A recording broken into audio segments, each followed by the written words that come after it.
Ladies and gentlemen, welcome to the next edition of AmiSights. I'm Kassar, your host.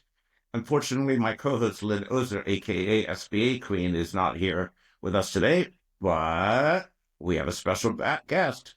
We have the Mortgage Queen here with us, Sue Meitner. I would say that, but I'll take. Come on, Sue, take credit where credit is due.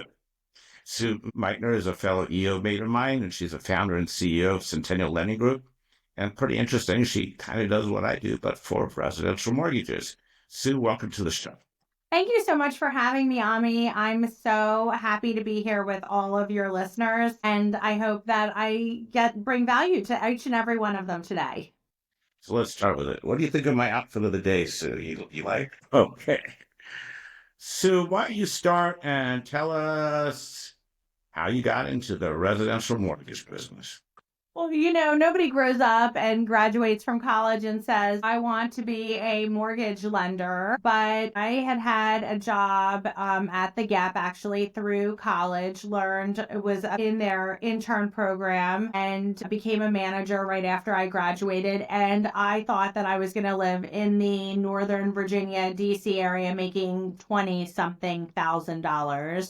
Just thought I was going to be living large. And it wasn't soon after that I realized that wasn't living large, that was actually probably not the best thing to do. So I decided to move home at 20 something years old, and I needed to get a job. So what do you do but ask your parents' friends and see what they have coming up in the way of jobs? And I ended up getting a job at a mortgage company as what they call a post closer. And what the post closer would do is just after you sign all the mortgage documents 30 years ago, there was a person that a computer does this now. There was a person who would stack it properly with a checklist and send it off to the main company in Texas, who was the bank I worked for. To make a long story short, I then decided to be in sales because I wanted to make as much as I wanted to make. And I moved up to being one of the top lenders in that mortgage company, ended up then managing a couple mortgage companies. And in 2009, I decided that I could do it better, faster, with less red tape. And in 2009, during the heat of the mortgage crisis, I decided to open up my own independent mortgage banker. We got investors, opened that up in 2010.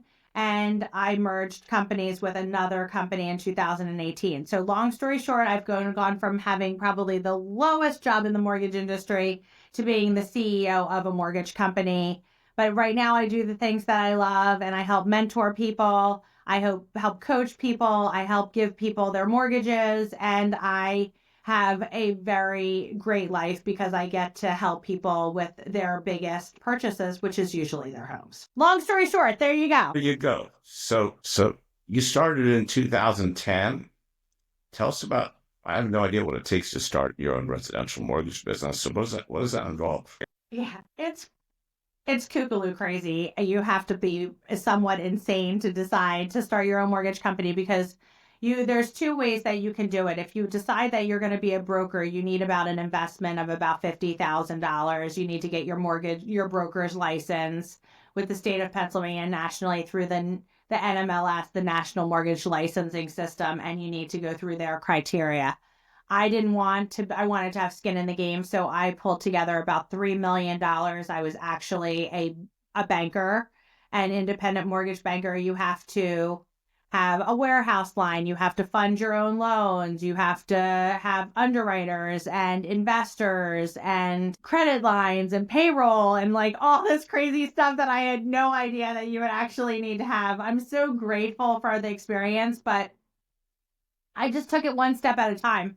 I literally got the checklist out of all the things I needed, and I started like checking it off what I needed to do. And one of the biggest hurdles, I mean, every time seemed to be a hurdle, even getting your bond, you need $100,000 bond. And I had never been in business before. Like, who gives you the bond? And I had tons of bonds people tell me no, because I was nobody. I had no real backing. And finally, I got on the phone with this guy who owns RT Reynolds Bonds, and I think that was the name. And he said, "Tell me about your investors."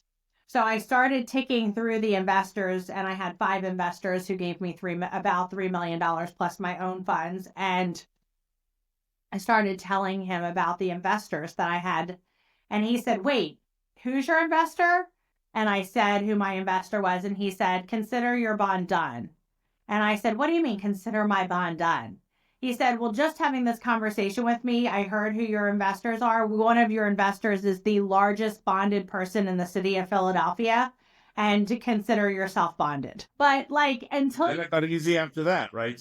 it didn't get any easier, because then I needed to get like $100,000 line of credit, and I didn't have any credit. I had never owned a business, so no bank would give it to me.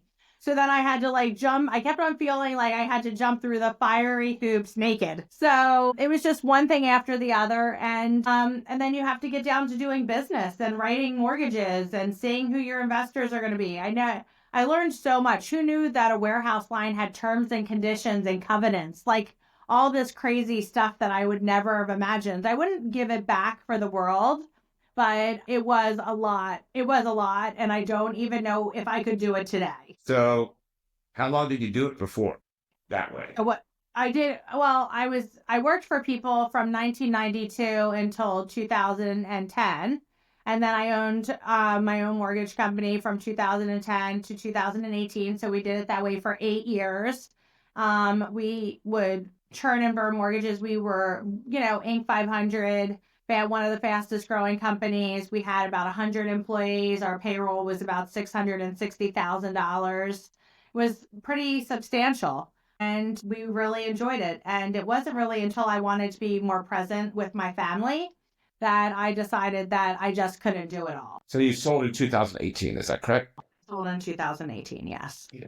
So what's it like being back on the other side? So I really like it back on the other side. I do like to be the person that where the buck stops is with me, the one who makes the decisions. I have like a great hybrid that I make a lot of decisions for my division, and I do get to run it really, really the way I see fit. I don't need to ask for very much, which is, nice. They give me lots of leeway, but I don't have, the payroll issues, the human resource issues, the attorney issues. I don't have all of that stuff that comes with it, which I really love.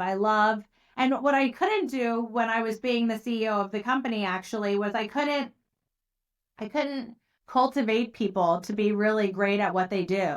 I couldn't help people with their mortgages. I didn't do mortgages like I do mortgages now.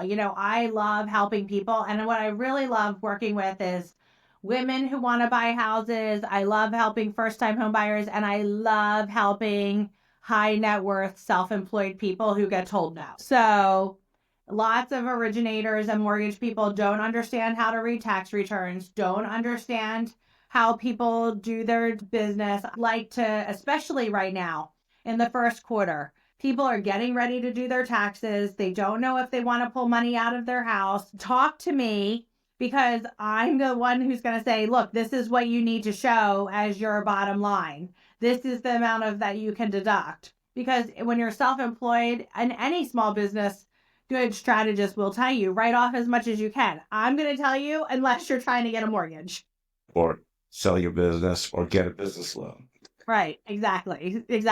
So I like to really structure it and help people. So I might say, look, we need to wait until you file your taxes again, or we need to wait until you amend your taxes, or we need to wait for this.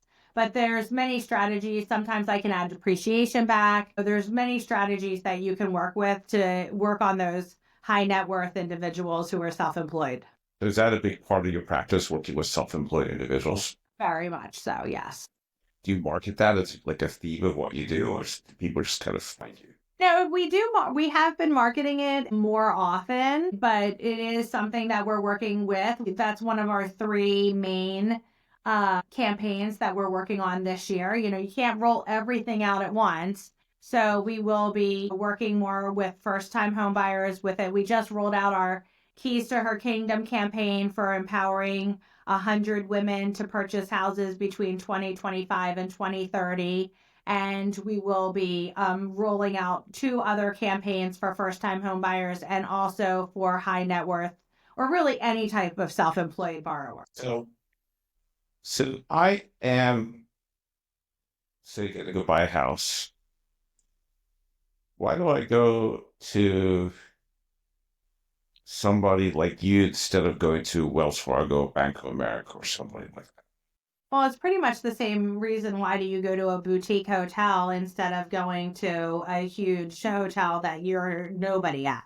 So what we do here is we actually talk to you about what your hopes, your dreams, your desires are, how to work through your budget. See, maybe it is you're buying your next house, which is bigger, but maybe instead of putting all the equity into your house, we're going to pay $100,000 worth of debt off instead of putting as much money into your next house, and your payments are still going to look a little bit different and looking at the big picture. So we dive in a little bit more.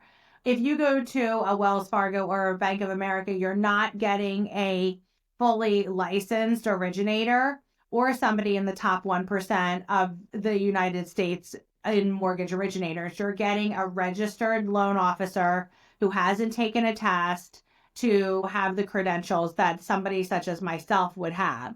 So it's like deciding what type of doctor to go to. If you're going to you buy a house very few times in your life, you might get open heart surgery very few times in your life. Don't you think that you would want hopefully never, but don't you think you want the same credentials? You want to make sure that your doctor has great credentials, especially if you're leaving the biggest purchase of your life to them. Yeah, of course. So people don't realize that all mortgage lenders were not created equal. When it's the same thing, when you want to make sure that it's not a great time to use this analogy, but you want to make sure that a pilot can handle any type of situation. It's not a good time to use it. No, it's not. But I know what I'm going to do for A, B, C, and D if something happens. And I want to make sure that we get you to the settlement table on time every time. Now, are you brokering the loans, or are they done directly with your company? Who's the lender? Yeah, so we don't broker very much here. So we can broker if we want to, but we are able to shop at what investor is best for you. We process underwrite, bring the money to the settlement table, close. We do everything ourselves. So we're an independent mortgage banker. So there's 3 types of ways to get mortgage business. You can go through a bank, a Wells Fargo, a credit union. You can go through them and get a bank. You can then use an independent mortgage banker, or you can use a broker. 64% of business in the United States is with independent mortgage bankers. They're non-depositories who are running mortgages through. So we use the direct lenders with Fannie and Freddie, Ginnie for FHA, VA, USDA. We do absolutely everything. And that's what our job is. We don't do 100 million other things at our bank. We do mortgages. Where do you lend? We lend everywhere. So we're licensed in 42 states. So we're licensed almost everywhere. I personally am licensed up and down the East Coast, except for in New York City, Tennessee, Texas, Alabama, California, all spattered all over the place. So, we can get a license in each state individually? Yes, you have to get a license in each. To keep each license? You have to keep each license up. You need to have your continuing education. You have to take a special test in order to be licensed in different places. And that they've recently changed that. You used to have to take a test for every state. So we don't. Sounds like worse than. State. It's really crazy, but yeah. So we do license, and the company has to be licensed, and the individual has to be licensed in each state that we do business in. But. So how do you pick the states? I mean, is that for your company or for your unit?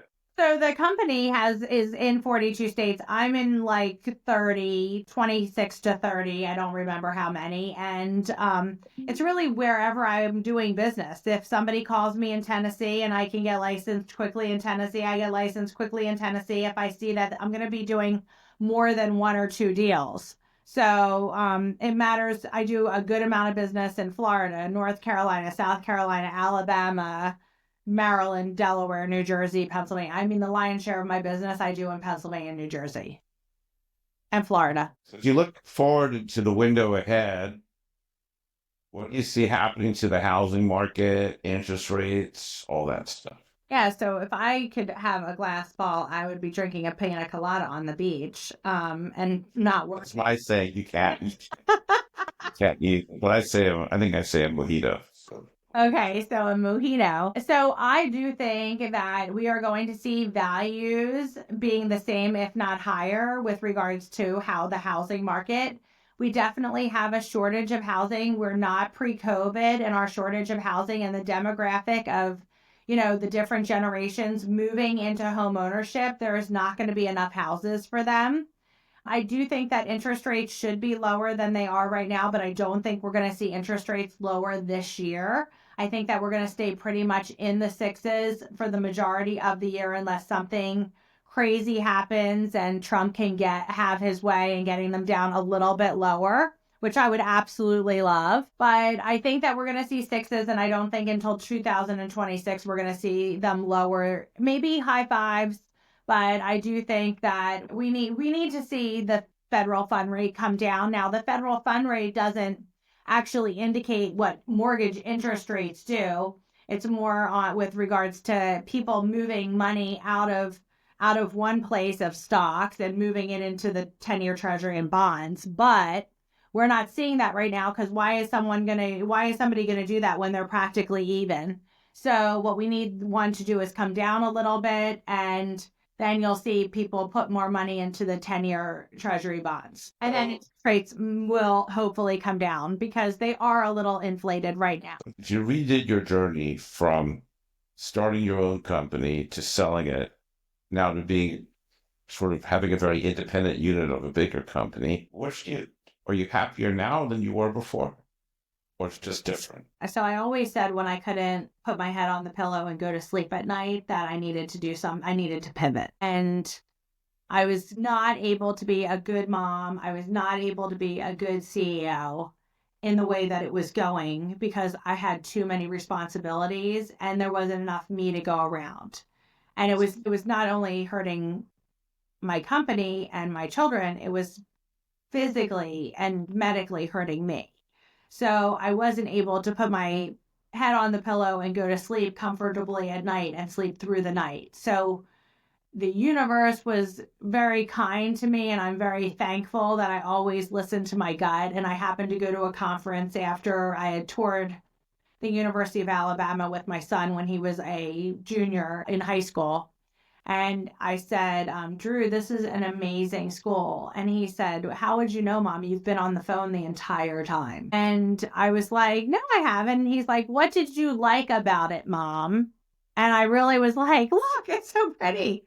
And I was like really giving big blanketed feelings, but I wasn't being present. And I also wasn't being present when I was at the office because I just couldn't do everything. So I went to a conference and I wasn't planning on selling. I went to a conference and I had a conversation and a relationship with somebody who I had, and he said, how can I help you?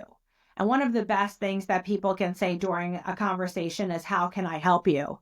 And I said, I don't know, Owen. I don't think you can help me. I don't know. Maybe you could buy me? He said, why don't we talk about that? And I wasn't expecting that. I was saying it sarcastically, but I was being vulnerable and I was just having a conversation. And because I was in a place where I trusted and felt comfortable, I allowed myself to be vulnerable and said it. And that was at the end of August. And by December 1st, we had inked everything and we were announcing it to the company that we were not CLG by ourselves anymore. And it went well. And it went well. So I like where I am. So to answer your question, I like where I am right now because I can put my head on the pillow full circle and sleep really well at night. I mean, my health is back. My children are very happy that they have their mom whenever they want me. And then, after we merged, I was able to go to Alabama and spend a couple weeks with Drew, and Allison then went there, and I was able to I would never have been able to spend a couple weeks anywhere because that just wasn't my life. And I hadn't structured it. If I had to go over again, if I had to talk to my younger Sue CEO self, I probably would tell them to get somebody, more people. I mean, I thought I surrounded myself with tons of people smarter than me, handling the different divisions of the company. I would have gotten an operations manager to run the whole thing so I wasn't running the whole thing. That's what I would have done differently. You don't think ops is your strength? I don't think ops is my strength. It's really not my strength, I could say that much. I don't think ops is my strength. I enjoy ops. I enjoy having my finger, like my hand on the pulse, but I don't want to be doing operations. That's not. I'd rather, have sales strategies. I'd rather run the big picture of how to get business. I'd rather, do that kind of stuff. I like the big picture. I love it. So you're a marketing whiz. I know you spoke at EO's Nerve Conference 2 years ago, so about marketing. What are some of the marketing innovations you're working on or trying these days? Yeah, so I love marketing. I think that social media is super important. I think if you're not using AI in it, you need to learn. You need to just take a class and dive into it. It can do amazing things. It's not taking anyone's job. It's like if you love if you love on it and you move with it, then it's going to enhance your job to even be better at your job. So I live with AI. I love putting lots of different things together. We just needed a headshot for a loan officer, and we used AI headshots. It looked amazing. So we really are using AI technology with working with Facebook, Instagram. We're doing a lot of YouTube shorts. We also are still on TikTok. So it's really seeing how we can build our communities and having sub communities within our communities to build our brand. So there's marketing and there's branding. So branding is your personal logo, the way it makes you feel, but marketing is the strategy of it. So you also need to have the strategy of what campaigns you're going to have, what platforms you're going to be on, what is the data, who's looking at it, how many followers do you want? What do you want them to be at the end of the year? And then make sure on a monthly basis you're being consistent. I ask my marketing person, who I think every day, what are our followers on Instagram? That's not good enough. We need to make it be more. I send her things 24/7 about where different ideas. If someone's putting things on social, they know that it's going to get used in another way. So put yourself out there. And if you put yourself out there most of the time, you'll get a great response. I mean, will you have the naysayers? Yeah, sometimes you have the naysayers, but who cares? Let them eat cake. I love it. Very, very good. Sue, how do people find you? Yeah, so everybody can find me by going to Sue Meitner, MEITNER.com. You can Google me at Sue Meitner. I'm on Instagram, Facebook, TikTok, LinkedIn. Love LinkedIn. It's a great B2B business that a lot of people aren't using. I just heard a statistic that 99% of people on LinkedIn scroll through LinkedIn and only 1% of LinkedIn people post. That is a huge way to capture business when you're being awesome. Oh. And the name of the company is Centennial Lending Group. What's your group right in Maple Glen, right up the street from you, Ami? Okay, so Sue, it's been a great pleasure to learn all about your business, how it works, your story, your history. Thanks for being on. Okay, and thank you very much. Have a great day.